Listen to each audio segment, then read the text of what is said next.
The Seattle Mariners are having a magical year, on their way to their first playoff berth in over 2 decades. They boast a potent offense and an impressive pitching staff, including the likes of reigning AL Cy Young Robbie Ray and talented youngsters in Logan Gilbert and George Kirby. One of their most reliable pitchers is Marco Gonzalez, and he's having another good year, putting together his 5th consecutive full season with an ERA of 4 or lower. But weirdly enough, despite their great run support and overall record, Gonzalez boasts an underwhelming 10-13 record, with his 13 losses leading all of the American League at the date of this recording. From May 1st to July 1st, Gonzalez posted a 3-7 record in 12 starts, despite a 3.18 ERA in that time frame. In games that he lost, his ERA was 3.05. He's likely the most hard luck loser in baseball this season, and that got me thinking of a fun video idea. Which players have had the most hard luck seasons and careers in modern baseball history? Now, I want to clarify what we'll be focusing on in this video, and that's mostly the pitcher loss statistic. It's basically meaningless at this point to the new wave of baseball fans, and it's not always a great way to analyze pitcher performance, but I find it really interesting to analyze guys that took a ton of these losses despite countless great pitching performances, whether it was because of poor team run support or just an overall mediocre team behind them. Guys we won't be talking much about in this video include Jacob deGrom and Felix Hernandez, who may have been the guys you thought of first. They're known famously for their Cy Young winning seasons with egregiously low win totals. Both guys have only lost more games than they've won in one season of their peak, and not by a large margin by any means. Those guys also got much deserved national recognition and also registered more no decisions than they did losses. Today's video is all about the L's, baby.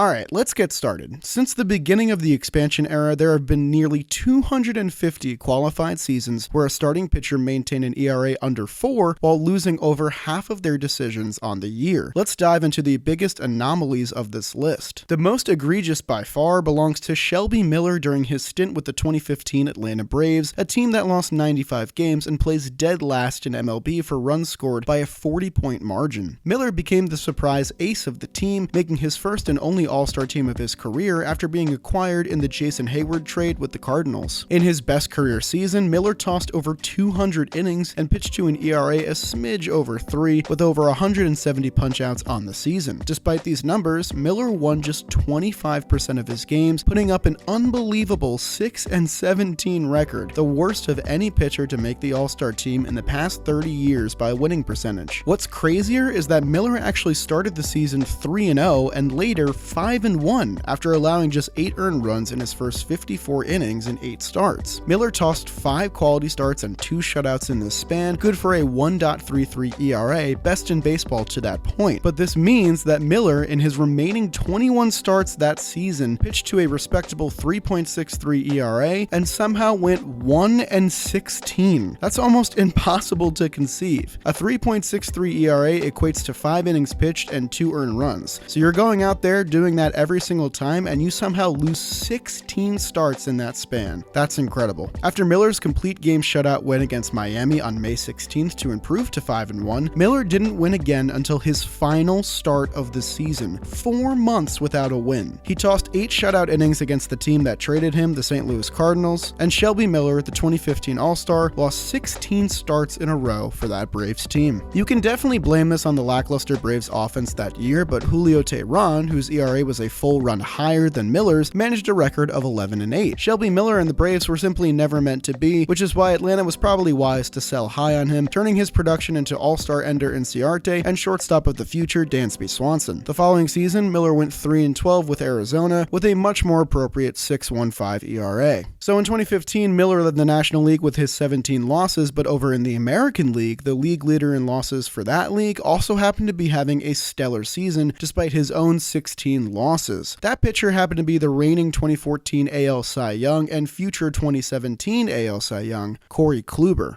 A year after winning 18 games with 269 punchouts and a 2.44 ERA, Kluber did take a step back, but was still incredibly sharp for the 2015 Cleveland Indians. Kluber started the year with 5 consecutive losing decisions thanks to an ERA above 5 in his first 7 starts, but snapped out of this funk with arguably his most dominant start ever, in an 8-inning, 18-strikeout performance against the Cardinals, where he allowed no runs and just 1 measly hit. Later on, Kluber pitched to an ERA under 4 in 5 June starts and managed to go 0-4 in that span. He saw his record grow as bad as 5-11 before a stretch of 3 complete games and 4 starts helped him to improve to 8-12. But it wouldn't matter much in the end. Kluber finished with the 13th best ERA in his league, 4th best strikeout percentage, and 3rd best whip, but still managed an astounding 16 losses despite playing for a 500 team. The only qualified starting pitcher of this era with a winning percentage 35% or lower with an ERA under 3 is Jeff Samardzija in his whirlwind of a 2014 season. Samardzija had a really weird year, starting off the first half with the 73-89 Cubs and losing some well-pitched games. In his first 15 starts, he went at least 6 innings with no earned runs 4 times, and he won 0 of those games. Samardzija pitched to a 1.46 ERA in his first 10 starts spanning 68 innings, and he did not record a single win with the Cubs. His record was 0-4, and the Cubs went 1-9 in those games, including a lost game against the White Sox where Samardzija literally threw 9 innings with only 1 unearned run allowed, and still didn't get a win. He was finally spared of his misery when he got traded in a blockbuster deal that sent the 2 Aces to Oakland. Before the trade, Samardzija made the NL All-Star team, but because he switched leagues via trade, he wasn't allowed to participate. And that was the only All-Star team he ever made in his career, as if the guy needed more bad luck. His luck was better with the contending A's, but he still managed to lose or get a no decision in some stellar performances, including 2 starts with 15 consecutive shutout innings in September, where Oakland lost both times. With Oakland, Samardzija threw over 100 innings with an ERA just above 3, and yet the A's only won half of his 16 starts. So, he finished the year with a 7-13 record, but the A's did make it to the playoffs. It'd be his first trip to the postseason since his rookie year, 6 years ago to that point. But because of the magic wildcard game comeback from the Royals, Jeff didn't even get to pitch in that year's postseason. This is just an insane amount of bad luck in what is easily considered the best season of his career. Alright, enough already. Let's move on. These seasons are fun and all, but what about the perennial losers? The guys who pitched at a quality level for years on end and still could not find a way to get their team to back them up. One guy who has pitched at an absolutely elite level for an otherwise mediocre franchise is this year's NL Cy Young frontrunner Sandy Alcantara of the Miami Marlins. Oh yeah, I remember talking about him winning that award back in March. You should probably check out that video. In his first full season, Alcantara pitched to an ERA below 4 but still maintained a 6-14 record for the 105-loss Marlins in 2019. Leading the National League with those 14 losses. Things somehow got worse in 2021 when Alcantara lowered his season ERA to a then career best mark of 3.19 and somehow lost 1 more game compared to that 2019 campaign. Here are some of the highlights, or I guess we should probably call them lowlights, of that season. Alcantara tossed a quality start against the Cardinals in his second outing of the season, striking out 10 over 6 innings with 2 earned runs allowed. He lost. On May 25th, he held the Phillies to 2 earned runs in 8 innings, allowing just 2 hits and a walk. He lost. On June 16th, he went 8 1/3 innings with just 1 unearned run allowed and 7 punchouts against St. Louis. He lost.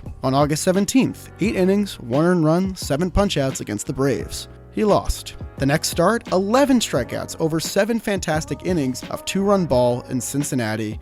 He lost. Crazy. But let's go even further. Sandy's career is just beginning, and his record will likely straighten out beyond the 6 seasons he's pitched under his belt, hopefully. What about the guys with a decade's worth of playing time who have been losers basically the whole run of the way, their entire career? Since the start of the expansion era, there are just 4 starting pitchers with over 1,000 innings, a cumulative career ERA under 4, and a winning percentage at least 30% below the halfway mark of 500. It's time we recognize these 4 guys and their efforts, and we'll start with the only active member of this club, Chris Archer. Archer is currently pitching for the Minnesota Twins and has seen some ups and downs this season, posting a 2-8 record and an ERA of 4.52 for a team clearly looking to contend in the AL Central. In his career, though, it's been a similar story, as he's lost 25 more games than he's won. The bulk of this comes from his years down in Florida. Archer pitched for some pretty middle-of-the-pack Rays teams before their rise to analytical prowess, and his nastiest record came in 2016 when he went 9-19 with a 4.02 ERA to lead the American League in losses. That season, Archer took a loss in 7 different quality starts, including an 8-inning, 1 earned run performance with 7 punchouts and a 4-1 loss to the Yankees on May 27th. Overall, from 2014 to 2017, his best years in Tampa Bay, Archer posted a 3.66 ERA and over 8 800 innings and still only went 41-53, good for a measly .436 win percentage. Not very good. There's also Erik Bedard, whose resume is thankfully not as bad as some of the other members. Bedard did just go 71-82 in his career, rounding out to just a .464 win percentage, but with a very respectable 3.99 ERA. In his best years, however, Bedard usually posted a winning record. From 2006 to 2009, Bedard's peak for the Mariners and Orioles, he posted a 3.4 ERA in over 500 innings and won a lot of games by proxy. Finally, something makes sense here. The one on this list that shocked me the most was Matt Cain, one of the most reliable starters in San Francisco Giants history, with 3 World Series rings under his belt. During their rise to power and their first 2 Fall Classic victories, Cain was absolutely dominant for them and won tons of games because of it. His ERA hovered under 3 in over 800 innings in this span, and he won 20 more games than he lost in a really impressive 4-year stretch. It's the years outside of this run that tanked Cain's career win-loss record. In the years leading up to the Giants becoming a formidable unit, Cain pitched for some pretty bad teams and lost a ton of games along the way. In the 3 years preceding that span, starting in 2009, Cain was still sharp for San Francisco as he was coming into his own, but he had just a .400 winning percentage despite his sub-4 ERA in over 600 innings. As Cain's career winded down and the Giants returned to mediocrity after their 3rd World Series title, he lost a ton of games as he became something of an innings eater before his retirement. Because of this, Cain's impressive peak isn't really reflected all too well in his total career numbers, which include a whopping 118 losses in 13 seasons despite a respectable 3.68 ERA in that decade-plus window. Last on our list of the 4 Mount Rushmore faces of undeservingly losing games is a guy that predates all of our aforementioned pitchers. That'd be Jose DeLeon, who some viewers may be unfamiliar with. If you watch my channel, you'll know that I covered his efforts in my video on the latest baseball game ever played, which is definitely worth a watch. DeLeon had some solid seasons over his 13-year career, including a 2-year stretch with the Cardinals where he struck out over 200 batters in consecutive years. Outside of this peak though, DeLeon had some real tough luck in his career, and he's the only player in today's video to lead the major leagues in losses twice in his career. DeLeon is a 2-time 19-game loser somehow. In his 3rd season with the Pirates in 1985, after a solid start to his career, he managed a 2-19 record, good for a winning percentage under 100. He lost 6 quality starts that year, including a 10-strikeout complete game performance against the Atlanta Braves. And that rounds out my list of tough luck losing pitchers in baseball history. If there's anyone I missed, make sure you leave a comment down below, but I doubt anyone's had more bad luck in their careers than the several guys we talked about today. Hitters, do us a favor, score some damn runs for your aces. This video made me frustrated. And now a word from today's sponsor, DraftKings. The football season has kicked off and teams are celebrating their first wins of the season while others are revisiting their game plan. Whether your team won or lost in week 1, DraftKings Sportsbook, the official sports betting partner of the NFL, is giving you a shot at an easy W. New customers, all you have to do is bet $5 on any NFL wager and you'll instantly receive $200 in free bets. Plus, with same game parlays, you can combine multiple bets from the same game to give yourself a shot at an even bigger winnings all season long. For those in a state where sports betting is not yet available, don't forget about DraftKings Daily Fantasy, where they've been innovating even more ways to win cash this football season. DraftKings has been around for a while, so you know that your funds are safe and can be withdrawn whenever, wherever you want. DraftKings has so many ways to make watching sports fun, so download their app now, use promo code JOHNBOY, and receive $200 in free bets instantly when placing a $5 wager. That's promo code JOHNBOY only at the DraftKings Sportsbook, and thank you to them for sponsoring today's video. I'll see you guys next time.